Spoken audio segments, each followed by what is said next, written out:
வணக்கம் நேர்களே, இன்னைக்கு நம்ம வண்ணத்திரை நிகழ்ச்சியில் கோட்டு பாபி சிம்மா, நிக்கி கல்ராணி, ஜான் விஜய், பரத் ரெட்டி, நாசர், கர்னாஸ், பிரகாஷ் ராஜ், இளவரசு, பாலசரவணன் மற்றும் பலர் இந்த படத்துல நடிச்சிருக்காங்க. சுந்தர் ஒளிப்பதிவுல லியோன் ஜேம்ஸ் இசையமைப்புல இந்த படத்தை இயக்கியிருக்காரு ஷரத், தயாரிச்சிருக்காரு எல்ரிட் குமார். இந்த படத்துடைய கதை: ரிப்போர்ட்டர் பாபி சிம்ஹா முதல்வர் பிரகாஷ் ராஜை கடத்தி அநாத ஆசிரமம் கட்டிடத்துல வைக்கிறாரு.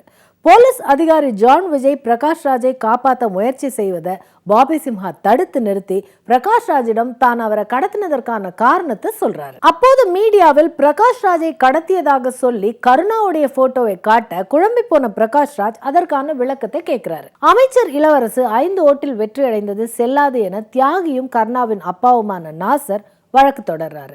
இதனால் கோபமடைந்த இளவரசும் அவருடைய மகன்களும் நாசரையும் பிறகு அவருடைய மகன் கருணாவையும் கொல்றாங்க.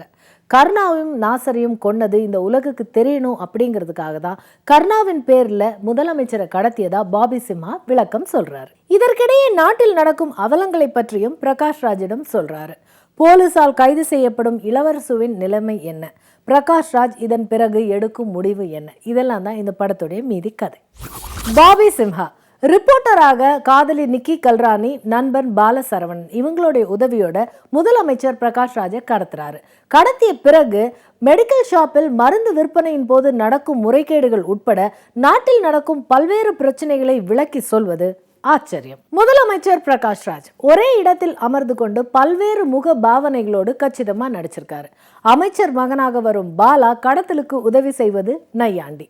கொலைக்கார அமைச்சர் இளவரசு, போலீஸ் அதிகாரியாக வரும் ஜான் விஜய் அனைவரின் நடிப்பும் பொருத்தம். இயக்குனர் ஷரத், முதலமைச்சர், அமைச்சர், பத்திரிகையாளர்கள் இவர்களுடைய கடமை, இவர்களுக்கு இருக்கும் பொறுப்பு, இவற்றை வசனங்களாலும் காட்சிகளாலும் விளக்கி சொல்லியிருக்காரு. படத்தின் முதல் பாதி கதையையும் இரண்டாம் பாதி கதையும் வெவ்வேறு விதமாக காட்சிகளாக்கி இரண்டையும் தொடர்பு படுத்தி இருக்கும் முறை புதிய வரவேற்புக்குரிய திரைக்கதை அமைப்பு. மொத்தத்தில் கோட்டு நேர்மையான ஓட்டம்.